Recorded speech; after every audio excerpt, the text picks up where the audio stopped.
साथियों नमस्कार। पटना बिहार से मैं अमिताभ कुमार दास, आईपीएस 94 बैच, और आप देख रहे हैं मेरा अपना यूट्यूब चैनल दास बोले बिंदास।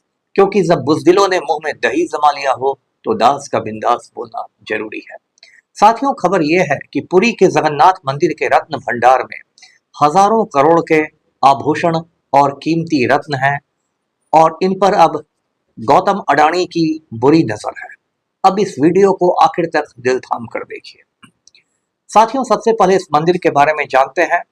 ये जो उड़ीसा राज्य है, जिसे अब ओडिशा कहा जाता है, वहां का एक शहर है पुरी, जो समुद्र के किनारे है, बंगाल की खाड़ी से सटा हुआ तटीय शहर है। पुरी में ये जगन्नाथ मंदिर है, इसलिए पुरी को बहुत लोग जगन्नाथ पुरी भी कहते हैं। इस मंदिर को 12वीं सदी में बनवाया गया था, यानी कि आज से 900 साल पहले पुरी के महाराजाओं ने बनवाया था। ये जो जगन्नाथ मंदिर है, इसमें 3 मूर्तियां रखी हुई हैं, जगन्नाथ की, उनके भाई बलभद्र की और उनकी बहन सुभद्रा की। इन तीनों मूर्तियों की वहां पूजा होती है और साल में एक बार रथ यात्रा भी निकलती है, जिसमें इन तीनों मूर्तियों को रथ में रखा जाता है। तो ये 900 साल पुराना मंदिर जो है, ये भारत के बहुत महत्वपूर्ण मंदिरों में से एक है और इसमें एक बहुत बड़ा रत्न भंडार है। रत्न भंडार में हजारों करोड़ के कीमती आभूषण हैं, जो पिछले 900 सालों से मतलब भक्तों ने, लोगों ने चढ़ाए हैं।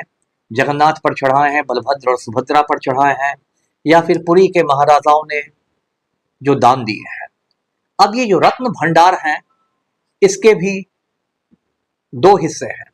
एक है आउटर यानी बाहरी हिस्सा और एक है इनर चैम्बर यानी आंतरिक चैम्बर। तो जो आउटर चैम्बर है, बाहर का जो कक्ष है, वो अक्सर उसको खोला जाता रहा है, क्योंकि रथ यात्रा के समय भी आभूषण वगैरह से जो श्रृंगार होता है, उसके लिए उसको खोला जाता है। लेकिन जो इनर चैम्बर है, जो आंतरिक कक्ष है, वो इसके पहले 1978 में, यानी कि आज से 46 बरस पहले खोला गया था।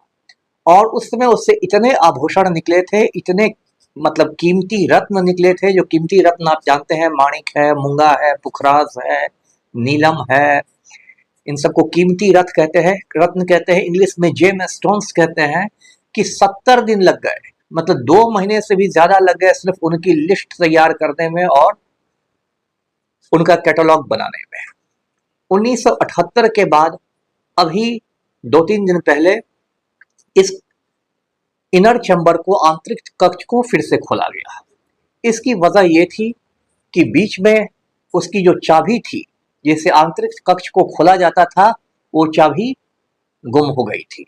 और अभी उड़ीसा में हाल में विधानसभा चुनाव हुए, उसमें वो गुम हुई चाबी भी एक चुनावी मुद्दा बन गई थी। नवीन पटनायक की सरकार थी, बीजू जनता दल की, उस पर विरोधियों ने हमले किए कि ये लोग रत्न भंडार की चाबी तक सुरक्षित नहीं रख सके। उसके बाद उस समय नवीन पटनायक वहां के मुख्यमंत्री हुआ करते थे। नवीन पटनायक ने सुप्रीम कोर्ट के एक रिटायर्ड जस्टिस, जिनका नाम अरिजीत पसायत है, अरिजीत पसायत के अध्यक्षता में एक कमेटी बनाई उस रत्न भंडार को खोलने के लिए।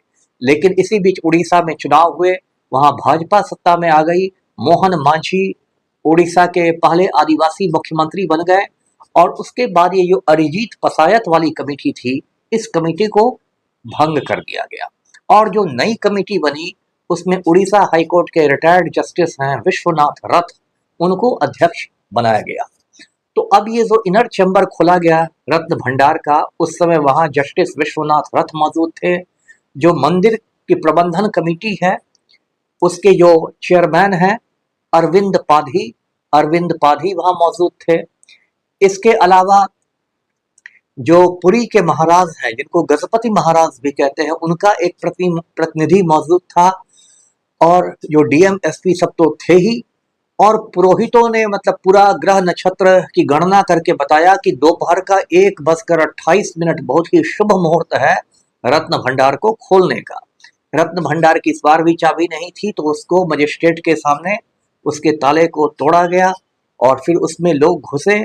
और सबसे दिलचस्प बात यह है कि जो पुरी के एसपी हैं, आईपीएस अधिकारी है, कोई नौजवान है, नाम है उसका पिनाक मिश्रा, वो बेचारा बेहोश हो गया।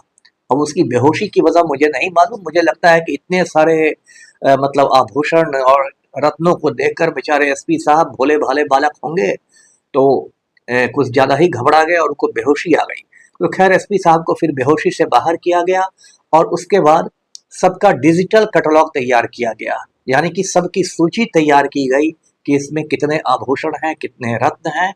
और उसके बाद आंतरिक कक्ष से लेकर एक स्ट्रांग रूम में सारे आभूषण और कीमती रत्न भेज दिए गए। स्ट्रांग रूम जिसको हिंदी में कहते हैं वज्रगृह, और उसके ताले को सील कर दिया गया सबकी मौजूदगी में।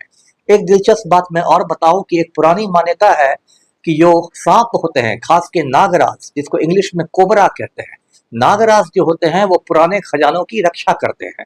तो ये जब रत्न भंडार खोला जा रहा था तो कुछ सपेरों को भी बुला के रखा गया था कि कहीं इधर उधर से सांप निकलना शुरू करे तो उन नागों पर भी नियंत्रण पाया जा सके। लेकिन गनीमत है कि कोई नाग नहीं निकला और ये रत्न भंडार वज्रगृह में पहुंच गया।